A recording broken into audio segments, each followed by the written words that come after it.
Hello, Zoo Med fans. We're here at AnimalCon 2023. We're about midway through day 3, and I'm here with Neptune the Chameleon's mommy. Hi. You want to tell our fans a little bit about what that means and who you are? Of course. So I have a channel called Neptune the Chameleon. It's all things chameleon, YouTube, TikTok, Instagram. For anyone wanting to learn anything about chameleon care, I got you. So what does that entail? I mean, is this like, start to finish? How did you get into this? So I had my first chameleon when I saw one on the internet. I was like, whoa, look how cool those are. It was a panther chameleon. Kind of forgot about it. Ended up moving pretty far away. So I was like, I'm not going to get an animal if I know I'm moving.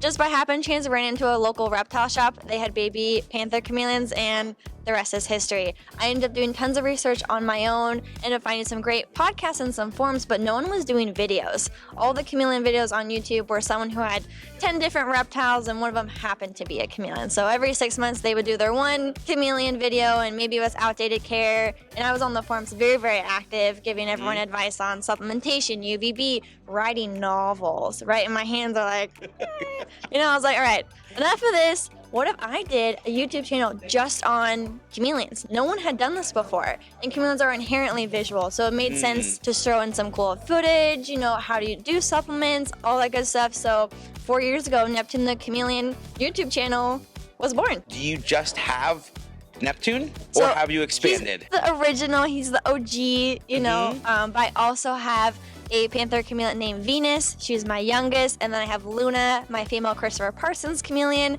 and then Pluto, the crested gecko. You're all about the care. You're all about the videos and how to care for them. What's one thing you'd like, somebody who's interested in getting a chameleon, the one thing that's most often overlooked or most important about keeping a chameleon that you could pass on? If we're talking care and husbandry, UVB and supplements are the two biggest pitfalls. That's where people typically make the biggest mistakes with the biggest ramifications. If you can nail your UVB and supplements, the rest will kind of fall into place. So making sure you're using that linear UVB bulb, I think, is important. And then with your supplements, you will be using primarily calcium without vitamin D3. I think a lot of new keepers don't realize there's a difference between calcium with or without vitamin D3. And don't forget your multivitamin. Has it been fun coming to AnimalCon? Is this your first year, or were you here last year?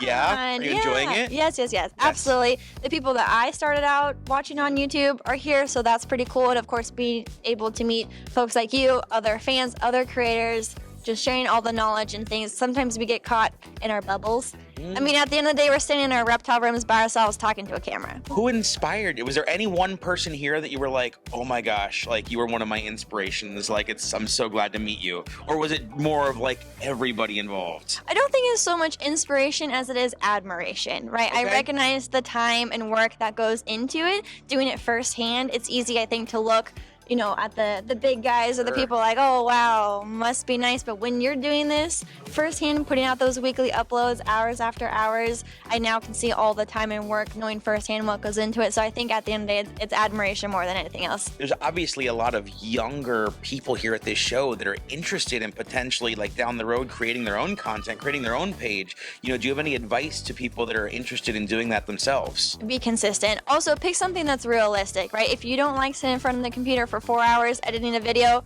don't do long form, right? Maybe TikTok's more your speed, but if you are a big talker, you like the nitty-gritty details, maybe long form is more realistic. I also think people come in hot. They try to do it all at once. Like, I'm gonna do 5 uploads a week and just come in. I'm like, that's not realistic though, right? So start out small. Maybe once a month, YouTube, and then twice a week, TikTok. Great. That's something you can be realistic, build the habits, build the momentum, build the following, and then find what you like and go from there. That's wonderful advice. Thank you very much for your time. We appreciate it very much. Thank you so much.